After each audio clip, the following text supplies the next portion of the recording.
Trump is gaining ground in the polls, and we'll show you how a shift on immigration could pay off. Mexico will pay for the wall.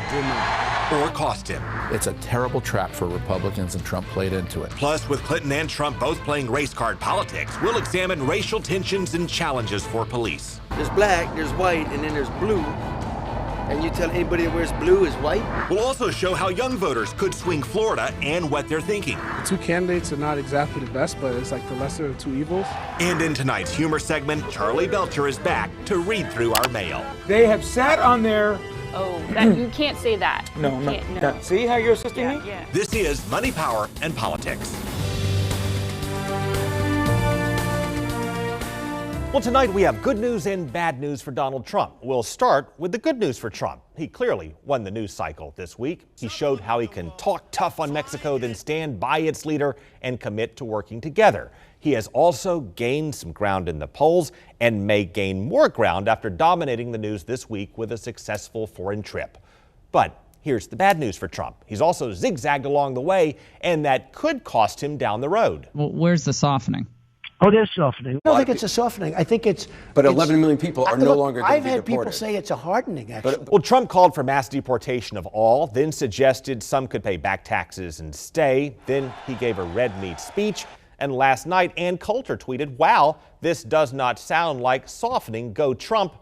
And then today, Trump said he's softening. Oh, there's softening. Look, we do it in a very humane way, and then we're going to make a decision at a later date once everything is stabilized. I think you're going to see there's really quite a bit of softening. Again, compare that to what he previously said on CNN. I don't think it's a softening. I think it's... But 11 million people are no longer going to be deported. I've had people say it's a hardening, actually. So while Trump is winning the week, his tone and messages can be at least perceived to clash. And Mexico will pay for the wall.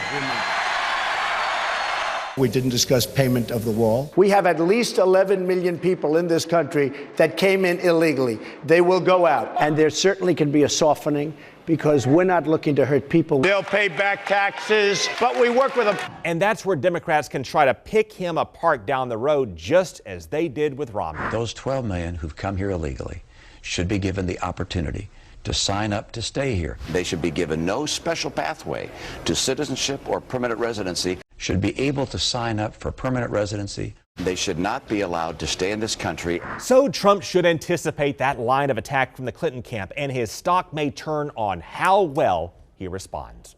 Okay, we have a lot of ground to cover tonight. Charley LeDuff is on the road for us, while Charley Belcher has our viewer mailbag. Belcher is up first with his weekly humor segment. So Charley, take it away. Hello, Money, Power, Politics audience. Charley Belcher here. Time to check the mail once again. But last week I was kicked out of the weather office. Craig Patrick doesn't like me using his computer anymore, so I don't know where to... The sports department. This'll work. Ah! The sports office. I love it. Smells like a locker room. Well, let's check some email.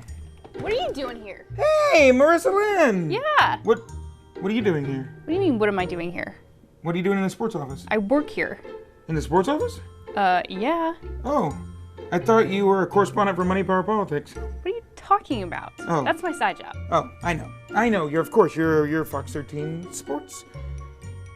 Anchor, reporter, of course, producer, photographer. Oh, yeah, of course you are. Hey, you want to check the mail with me? Yeah, let's do it. All right, fun. You help Craig with all his stuff, you might as well help me. Yeah. All right. Everybody's favorite assistant. Yes, you are everybody's favorite assistant. All right, here we go. Alan Brown says, "Dear Craig, best political show out there and only objective, non-biased one I've seen. Check it out." That was nice. That is nice. That's a nice I like that Alan's trying to get us more viewers. Yeah. Yeah. They brought me on to get more viewers, and so far, I don't think so. Hasn't worked. Really? No. All right, let's keep moving. Here we go. Let's see.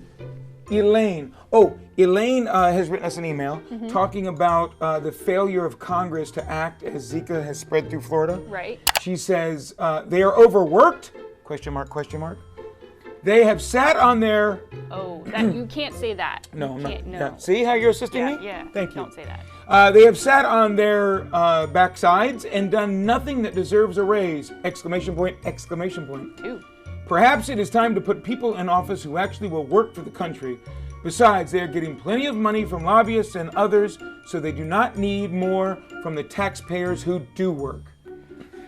Elaine feels strongly about that. 2 question marks, 2 exclamation points, and a naughty word. That's a lot of punctuation and words that cannot be said on television. That's serious. That's how you know they're serious. Yeah.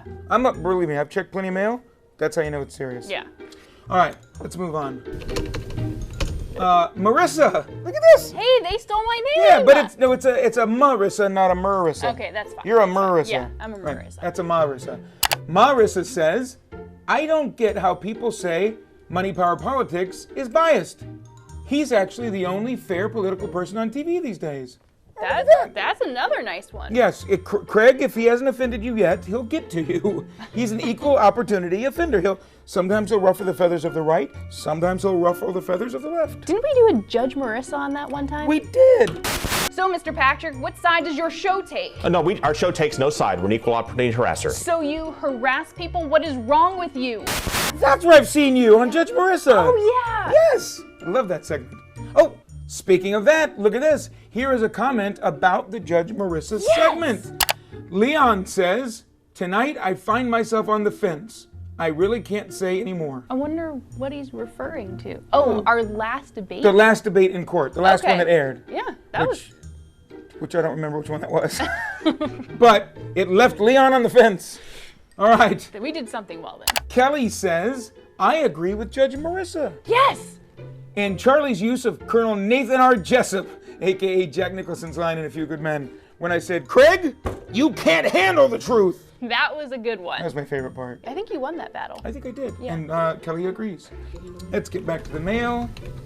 Oh, this is interesting. Sherry sent us a video. A video? Now, this is a first for Money, Power, Politics. It is a first. I'm not sure we're supposed to click on links in emails, but I think I'm still logged in through Craig Patrick, so it's okay. Yeah, Yeah, nobody cares. I'll click on the link of this video. Let's see what Sherry sent us. What is, are those baby birds? What are they sitting in? There's a little nest. Ruby-throated hummingbird chicks. Raptor Education Group, Inc. Oh, they're feeding little baby birds. Is that a straw? Yeah. Oh, it's some kind of tube. Look, it's like a tube that goes around. Do you think one's a Democrat and one's a Republican? Oh, probably. And this is symbolism for how we both need to feed off the nourishment of information. And stay together in all of this. Because after all, our country's just one little nest. Yeah, we're all American. Well, except unless you're not American and you're watching. We encourage those viewers too. Thank you, Sherry. That was keep those comments coming and keep the animal videos coming. Yeah, we'll watch them. I like puppies. Puppy videos, kitty videos? Yeah. Oh, you want to go to YouTube and watch some cat videos? Yeah. All right, let me tell you guys, first of all, keep those emails coming. mppmailbag@yahoo.com. mppmailbag@yahoo.com. Somebody will answer your email. It might be Judge Marissa, it might be me, it might be Craig. But for now, Craig, we'll send it back to you because Marissa and I, we're going to watch Puppies and kitties. Yep, kitty videos on YouTube. Yeah.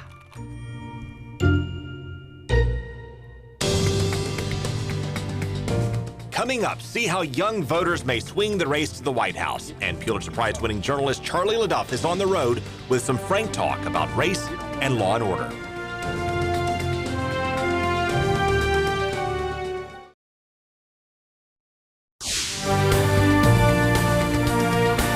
Hillary Clinton is a bigot who sees people of color only as votes, not as human beings. The reason a lot of Klan members like Donald Trump is because a lot of what he believes, we believe in. So Trump called Hillary Clinton a bigot, then she brought up the Klan supporting Donald Trump. They've both injected race into the campaign while police all across this nation are dealing with racial tensions in communities across the nation. So Charley LeDuff traveled to Baton Rouge to get to the root of the problem.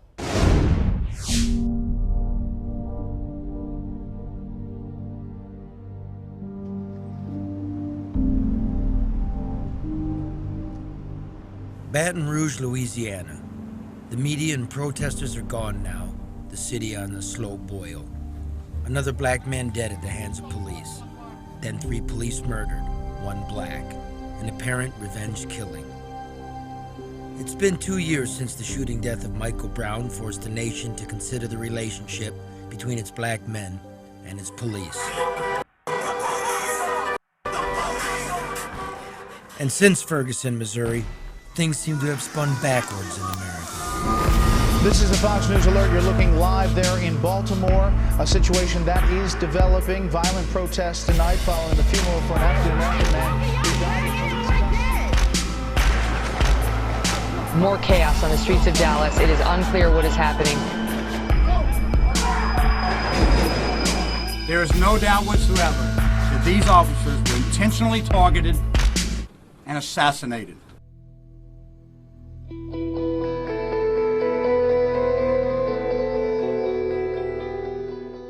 My grandfather was born black in Baton Rouge, but lived and died as a white man in Detroit. I went back to his birthplace to talk to our cousins about black power, white power, institutional power.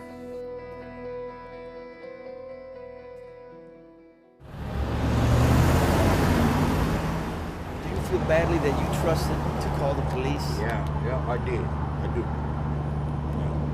Even though a man was threatening you with a weapon, you still feel bad? Yeah, because you killed him.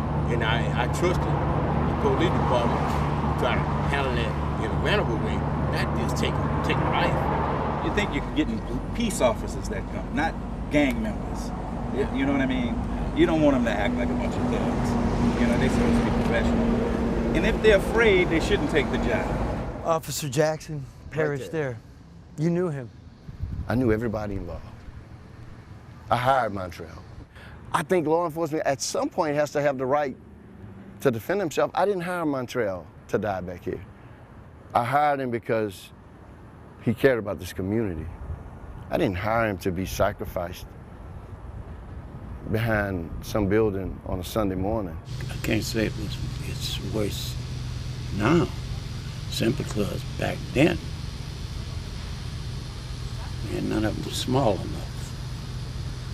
Could stand right here like this, and he say or do anything you want to you.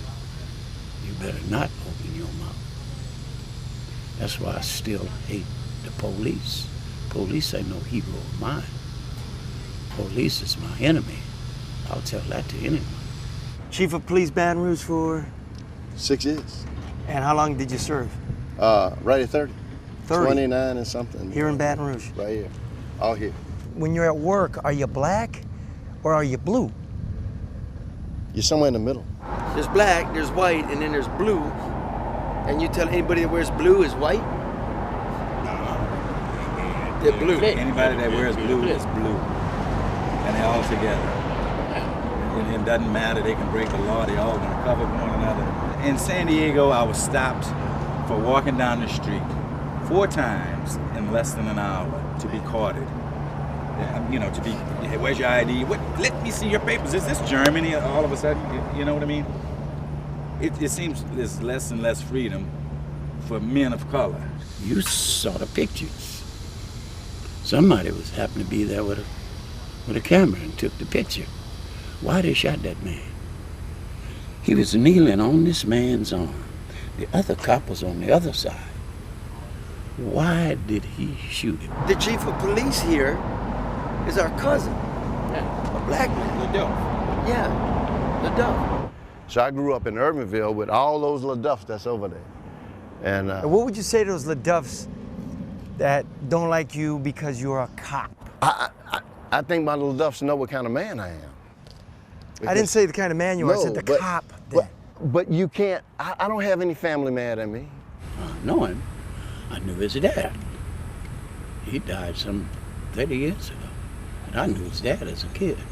I wouldn't say too much. Because he's a cop. Because he's a cop, thank you. I'm glad you saw that. I don't know what the secret is to change. If I knew the secret, I wouldn't give it to you today, Charlie. I'd bottle it and sell it. It didn't take us a minute to get here. And it's not gonna take us a minute to get out of here. Talk to people like they're a human being. And go from there. And go from there. I'm one of them ones. I bow down. I'm not bowing down. I mean, I'll give them their respect. I bow down. You know? But, I mean, they pulled me over. My hands are out the window. You know? I know what they're capable of. I'm not a fool, but I'm not, you know, I'm a man. Coming up, a new poll should raise red flags for Hillary Clinton, while Republicans should be worried about losing the Senate, and see how college students may hold the keys to the White House.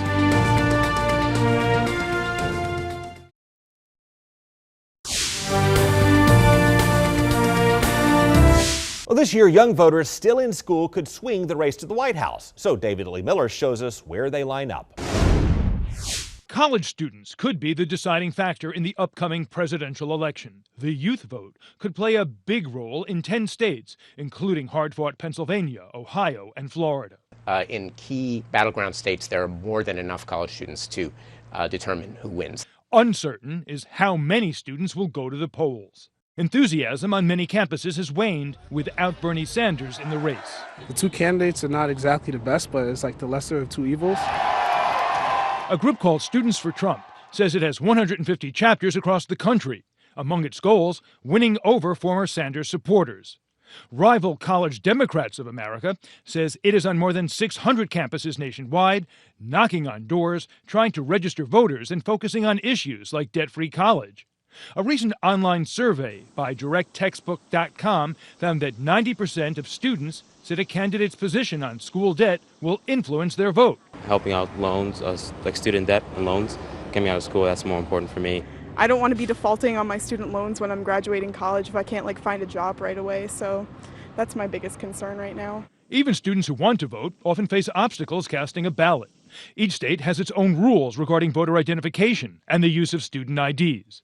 Students no longer living at home have to determine their legal residence. I think the fact that young adults move so frequently, don't necessarily understand what the electoral law, registration law is for their state, don't always understand that if you're registered in one location but you've moved to another location, you need to update your voter registration form.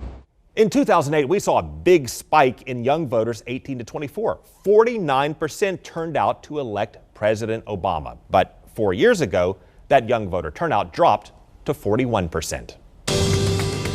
Coming up, a new forecast in the battle for Congress. Dr. Larry Sabato explains why the Senate map favors the Democrats.